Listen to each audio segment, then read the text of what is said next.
Je hais les indifférents. Comme Friedrich Hebel, je pense que vivre, c'est résister. Il ne peut y avoir seulement des hommes, des étrangers à la cité. Un homme ne peut vivre véritablement sans être un citoyen et sans résister. L'indifférence, c'est la boulie, le parasitisme et la lâcheté, non la vie. C'est pourquoi je hais les indifférents. L'indifférence, c'est le poids mort de l'histoire. C'est le boulet de plomb de l'inventeur, la matière inerte où s'enfoncent les enthousiasmes les plus éclatants, le marécage qui entoure l'ancienne cité et la défend mieux que les murailles les plus solides, mieux encore que la poitrine de ses guerriers. Parce qu'il engloutit les assaillants dans ses goulets de limon, parce qu'il les décime et les décourage jusqu'à leur faire renoncer parfois à leur entreprise héroïque. L'indifférence opère puissamment à travers l'histoire. Elle opère de manière passive, mais elle opère. C'est la fatalité. C'est ce sur quoi on ne peut pas compter. C'est ce qui bouleverse les programmes, qui renverse les plans les mieux construits. C'est la matière brute qui se rebelle contre l'intelligence et vient l'étrangler. Ce qui se passe, le mal qui frappe tout le monde, le bien possible qu'un acte héroïque, de valeur universelle, peut engendrer, est moins dû à l'initiative de quelques individus qui travaillent qu'à l'indifférence et à l'absentéisme du plus grand nombre.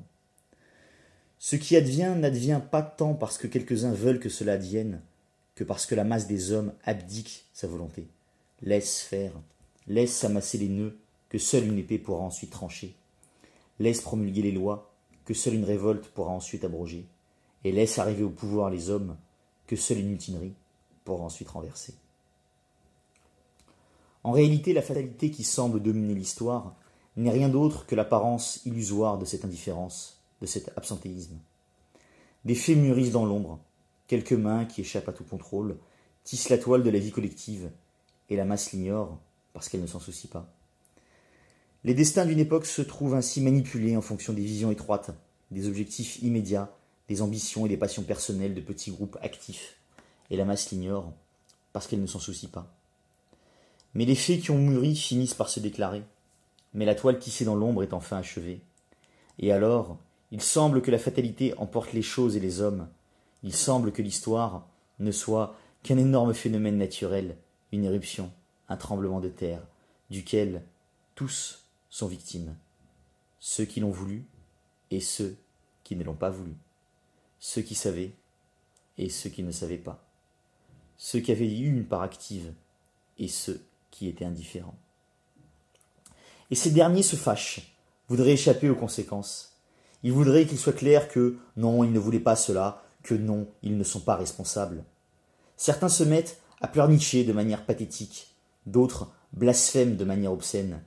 Mais rares sont ceux qui se demandent « Et si moi aussi j'avais fait mon devoir, si j'avais tenté de faire valoir ma volonté, mon avis, est-ce que ce qui s'est passé se serait passé ?» Pourtant ils sont rares ceux qui se reprochent leur indifférence, leur scepticisme, et plus rares encore ceux qui regrettent de ne pas avoir prêté leurs bras et leur activité à ces groupes de citoyens qui ont combattu et se sont proposés de procurer tel ou tel bien, précisément pour éviter ce mal.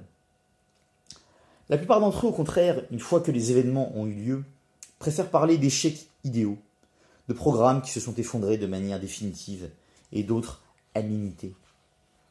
Et ils recommencent ainsi à refuser toute responsabilité quelle qu'elle soit. Le problème n'est pas qu'ils ne voient pas clairement dans les choses, ou qu'ils ne soient pas capables d'envisager des solutions pour les problèmes les plus urgents, ou pour d'autres problèmes qui, s'ils exigent plus de savoir ou de temps, n'en sont pas moins urgents eux aussi. Mais ces solutions restent superbement infécondes. Mais cette contribution à la vie collective n'est animée par aucune lumière morale.